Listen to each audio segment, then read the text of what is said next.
shit's in the safe. Got me a spot out the way. Nigga just tryna be safe. Let's get to sports talk. All the expectations going into the 2019 campaign that maybe that team could possibly win the division, probably get to a playoff spot with Baker Mayfield, Jarvis Landry, Nick Chubb, and of course Odell Beckham Jr. coming over from the Giants there in Cleveland for a myriad of reasons, but now Freddie Kitchen, a very short tenure there in Cleveland. Yeah, listen, it's starting to happen for coaches this way. I mean, the defensive coordinator for the Cleveland Browns was their defensive coordinator because he was fired after 1 year in Arizona, and that's Steve Wilkes. And so this is starting to happen now. Teams don't have the patience, but I also feel like they want to see progression. They want to see things moving in the right direction. One, this team was undisciplined. It was a fiasco around this team all year. It was too much going on with this team this year. Too much malfunction with this team. This team wasn't disciplined. Too many penalties. Too much off the field problems going on. Too much chirping with the media. So much going on with this team. You got him wearing a shirt disrespecting another team, and it wasn't nothing talking about what's going on here with this team. What's the issue they need to fix on this team? They ain't weren't worried about fixing the issues what's going on. This is a man that got a job, a head coaching job, too soon. Because you see a quarterback had a good season under him, that don't mean throw him in there and have him be the head coach. Being a head coach is a different type of job from being a head coach. That means you're going to have a lot of responsibility on you. It's different when you're the head man. People thought was a possibility, but they didn't think that it would be the quarterback. They didn't think that Baker Mayfield wouldn't play well and compound not playing well by not handling the media well. And so when you see all of these things happening, you start to say, okay, maybe the organizational control wasn't in Freddie Kitchens' hands last year. That was Greg Williams, that Freddie Kitchens didn't handle some of the delegation. And that's the hard part about being a head coach. Right. It's not necessarily about the X's and O's. It's making sure that things function around this team in the way that you can win football games. And obviously this team didn't have it. It seemed to get worse as the season progressed. And for sure their quarterback didn't play well this season, and he got worse as the season progressed. And when that's one of the main reasons you were there and you can't even do that, right, why are we keeping you? He basically became the head coach, I think, because they felt like the Haslams felt like there was a good relationship between Freddie and Baker, and he could get the most out of them. There's a huge difference between coaching a quarterback and being a head coach. Freddie Kitchens was overwhelmed. Mm-hmm. I mean, just plain and simple. He was overwhelmed. It's a lot on his shoulders. Okay, you see him having a good rookie year. That doesn't mean I'm going to put him in the head coaching job. It's different when you're coaching the quarterback. When you got to coach the whole team, it's a lot on your shoulders. It's a lot. It's a lot on your plate that you couldn't finish. He wasn't ready to have this job. And so, you know, Ryan's been around Greg Williams. I've been around Greg Williams. The truth of the matter is he might not be everybody's cup of tea, but he's more than qualified to be a head coach. Mm-hmm. You look at the success of, you know, that team last year, kind of how they responded after, you know, they fired their head coach a year ago. You know, I think there were probably plenty of people that thought a lot of the success was because of Greg Williams, not necessarily because of Freddie Kitchens. Now, saying that, listen, I didn't think it was a good hire from the jump. Okay. I didn't think that he necessarily would have the discipline that that team was going to need, especially with the players that they had.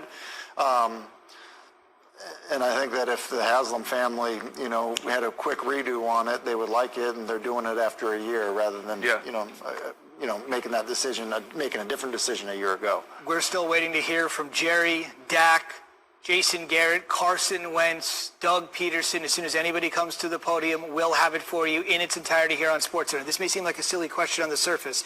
They win today. They're 7-. It's as simple as it is. Tampa Bay did the same thing with an head coach. They see he had a good year under his head coach. Jameis Winston had a good year under him. And they hired him. And look how it turned out. It turned out to be a disaster. You can't just look at a person and say, oh, he fit well with him. Or they compromise each other. They see eye to eye. No, it's different when you move a guy to the head spot. It's different when you coaching that one person. When you got to coach a whole team, it's a lot. It's a lot you have to juggle. It was just too much. It was just overwhelming. And he didn't know how to keep this team together. He ain't not disciplining this team. If you still have Odell next year, you got to get the right man in there to coach them. Yeah, the media hyped him, but there's plenty of people around football that thought they were a 7-win team. Is it just losing to the Cincinnati Bengals that this was the okay, it's not. No, absolutely not. And I think that it's obviously ugly. This is the team that hasn't won many games this season. But when you look at the Cincinnati Bengals, what we learned from this team is that they'll fight. This team played to the end last week against the Miami Dolphins, even getting an onside kick going into overtime. This team didn't pack it in. And so when you look at what they did, they had to make a decision. Jerry Jones may have a decision ahead of him in terms of what the Cowboys... For the first time in a decade, the Pats are going to be playing on Wild Card Weekend because of a result that I don't think anybody saw coming. Brian Flores, of course, the former Pats assistant. Mike, they met back in Week 2. The Pats won 43-0. Yeah, in Miami. This is in Foxborough. This is going to be Brady's first pick six at home since 2017. Eric Rowe, 35 yards to the house. It's 10-0 Miami. In the fourth, Brady to White. He'll take this in for the score, and the Pats will now retake the lead 24-20. Thought the ball game was over right there, right? Right. The Dolphins aren't going to just march down there and score with Fitzmagic and his 7 kids. But sure? Never mind. Gesicki! Dolphins stun the Pats 27-24. Flores has got to feel great about that, considering the stakes for the Pats. The Dolphins are a 5-win team, and everybody said they were tanking for... I sit here and say this all the time. This ain't the same Patriots team. They don't have no first round bye now. They have to win 3 games to get to the Super Bowl again. And I feel like this ain't the same team to be able to do that. I keep saying this. It's a different team this year. It ain't the same. Now they're in a wild card playing. Most likely they're going to beat Tennessee.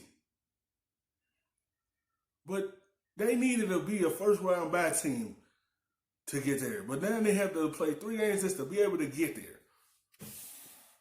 Tua, they're trying to establish a culture, and they're trying to win, and this is going to send them off to the offseason with the springboard. 27-24. The Pats, Mike, fall to the 3 seed because... The Chiefs had a chance to get that 2 seed. All they had to do was beat the Chargers. Patrick Mahomes and company ready to do it. They're actually trailing, though, 14-10, third quarter to start the quarter with the kickoff. And guess what happens? Hardman, all the way, he's like, you know what? I'm going to head out. 104-yard return, the longest touchdown in the NFL this season. That's the 3rd longest kickoff return in Chiefs history. So KC goes up 17-14. Damian Williams. Speaking of long runs, everyone thought he was down except him, and then he is gone. Nowhere you're going to catch him unless you're Tyreek Hill, who catches everybody. Second 80-yard plus touchdown rush this season for Williams. Hill was almost 23 miles an hour. That's the fastest an offensive player has run this season according to Next Gen Stats. And then here, Williams again. He had 12 carries, 124 yards. Chiefs, they know what's happening. It's going to be tough to go play Kansas City at their home. They're a more dominant team at home. It's going to be tough when you go in there. It's the same thing with Baltimore. When you have to travel to them 2 teams home and the way they offense be playing, it's going to be tough to beat either one of them 2. It's going to be hard going into the Ravens home. It'll be hard to go to the Chiefs home and beat them. It's going to be tough. Getting that 2 seed, and they get a first-round bye and a home game in their first game of the playoffs. They win at 31-21. How about Mahomes? Pedestrian day for him, 16 for 25, 174, touchdown. He did have one pick. But it's all about not only what the Chiefs did, but what the Dolphins did for them. Isn't that right, Andy Reid? All in all, great game, and hail to the Dolphins. What does having the extra week mean? And then second about the Dolphins, any chance of making Fitzpatrick honorary chief for a day? Yeah, I'm going to send him some Kansas City steaks. He did a nice job. I can't do that, though, because that's tampering, so I'm not going to do that. But he deserves them. I found out when the fans kind of started going crazy, and then I asked around the sideline, but they kind of kept it away from us so we could focus on the game.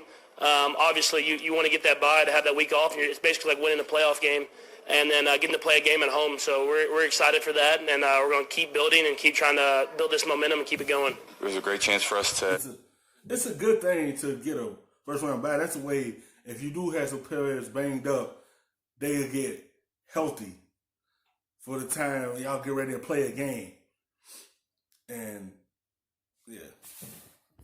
To not play next week, so we didn't take advantage of it. We just didn't play good enough. We all wish we'd have done a better job. Certainly I do. What does that mean to you guys in the locker room that you don't have the bye? That we play next week. I mean, if we worry about anything else, we play next week. All right, so the Patriots' loss and the Chiefs' win ends New England's 9-season streak of earning a first-round bye. And that may be significant because since 2001, all 9 of their Super Bowl appearances have come when the Patriots had a first-round bye going into the postseason. They are just 3-3 in 3 trips to the playoffs under Bill Belichick without that first-round bye. It's been 10 years, though, since they haven't gotten one. They got Vrabel and the Titans are coming to town. A little reunion still to come. Eagles, Cowboys, it's over. The division is Phillies. Reaction. Better look back at the rub, nigga, I gotta be safe.